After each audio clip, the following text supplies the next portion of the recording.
Dans ce monde bactérien, nous allons distinguer deux groupes. Les bactéries qui ont besoin d'air, que l'on appelle aérobies, et celles qui n'ont pas besoin d'air, que l'on appelle anaérobies. Maintenant, revenons à notre Homo sapiens. Aziz Light!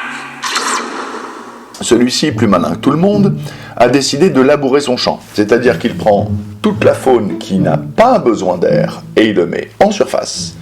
Et toute la faune qui a besoin d'air, on l'étouffe. Du coup, comme ça, on a un sol bien mort.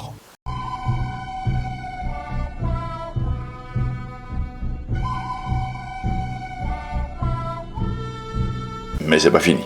On va balancer des herbicides, parce que c'est important d'avoir un sol propre, sur lequel rien ne pousse à part ce que tu as choisi. La monoculture, c'est l'inverse de la biodiversité, c'est-à-dire, moi je vais faire mieux.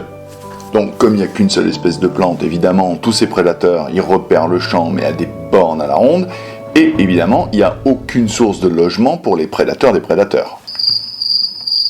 That's the wrong number! Je vais faire mieux, plus vite, et ça va être génial. Une fois qu'on a un sol mort, le sol ne peut plus se décompacter, le complexe argilo-humique est complètement lessivé, et ce qui est intéressant, c'est que vous pouvez remarquer, sur cette photo qui nous vient de Claude Élysée à Bourguignon, du côté où il y a la forêt avec les racines qui tiennent la totalité de la terre, eh bien vous avez un lessivage quasiment zéro, et de l'autre côté où il y a des champs, c'est la gadoue, vous perdez énormément à chaque année de terre cultivable. Heureux parenthèse, dans ses conférences et dans ses livres, Claude Bourguignon mentionne quand même, dans le calcul climatique, que 30% de l'émission des gaz à effet de serre viennent de notre labour. C'est l'un des facteurs majeurs d'ailleurs qui a fait échouer le programme Biosphère 1. Souvenez-vous, on a essayé de reproduire un habitacle autonome, notamment en ce qui concerne son atmosphère, dans le but de coloniser Mars. Manque de bol, comme personne ne regarde le sol puisqu'il est maudit, eh ben, ils ont oublié de calculer pour cet organisme gigantesque qu'est la microbiologie des sols, et qui a besoin de 17 km d'atmosphère pour pouvoir assurer son métabolisme. Du coup, cultivant sur un sol complètement mort, il faut être conscient que près de 95% de la masse d'une plante vient de la photosynthèse, c'est-à-dire de l'air. Elle fixe du carbone, je vous le rappelle. Pas de la terre. 95% de sa masse, de l'air. Et seulement 5-6% viennent du sol. Mais de ce sol, elle prélève 23 molécules que l'industrie nous propose de changer contre 3 molécules, le NPK. Azote, phosphore et potassium. Donc vous allez avoir des grosses tomates qui n'ont aucune vitamine et aucun goût. Cela dit en passant, entre 1955 et de nos jours, la teneur en vitamine C d'une pomme s'est cassée la gueule, vous vous doutez bien. Donc ce qu'on bouffe c'est très joli, c'est bien gros, mais c'est de la flotte. Et dedans en fait il n'y a plus rien à bouffer. On fera toute une vidéo sur les semences et pourquoi ce sont des vendeurs de pesticides, de fongicides et d'herbicides qui nous vendent les semences. Ah bon ? Du coup, nos sols sont absolument morts. Au lieu d'être un espèce de couscous noir, comme celui que l'on retrouve sous la litière du sol forestier, là nous avons du béton.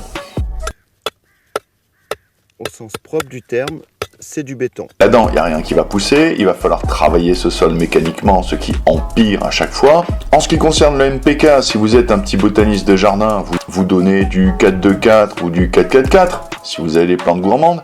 Dans les champs, ils sont au 22-11-22. Évidemment, le tout est extrêmement lessivé pour des plantes qui sont super gourmandes en tout et ultra fragiles. On se retrouve dans les nappes phréatiques avec des nitrates et avec des choses empoisonnées qui ne sont plus traitées par le sol, ni recyclées, ni retenues. Du coup, l'atmosphère est polluée et les nappes sont polluées. Vous voyez où je veux en venir ? Quand notre gouvernement a re-signé pour 15 piges l'utilisation de poisons super connus, on se retrouve face à plusieurs choix.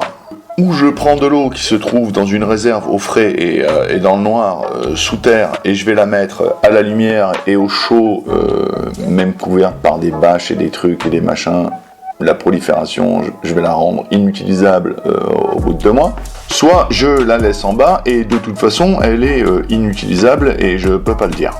Du coup les gens sont pas d'accord, ils déposent une demande de manifestation à la mairie qui dit non. Mais à ma connaissance, t'as pas à dire non, t'as juste à dire oui, mais quand ? T'es pas là pour interdire, t'es là pour mettre en ordre. Donc oui, vous pouvez, mais le jeudi. Non, vous pouvez pas à cet endroit parce que c'est une propriété privée, par contre vous pouvez sur la place publique. De l'autre côté, quand on te dit un non qui est légitime, normalement tu respectes, tu vas pas. Là, le non, il est pas légitime, surtout dans ta perspective. Donc au lieu d'attaquer la chose par des procédures, on attaque la chose par de la désobéissance civile, etc., etc. Du coup, évidemment, les forces de l'ordre sont obligées d'envoyer le maintien de l'ordre, nonobstant à faute de l'application des droits à la manifestation éventuelle, et ça devient des affrontements. Donc voilà un petit peu tout ce qu'il y a dans ma tête quand je vois passer des informations de ce style. Much better, thank you, Aziz.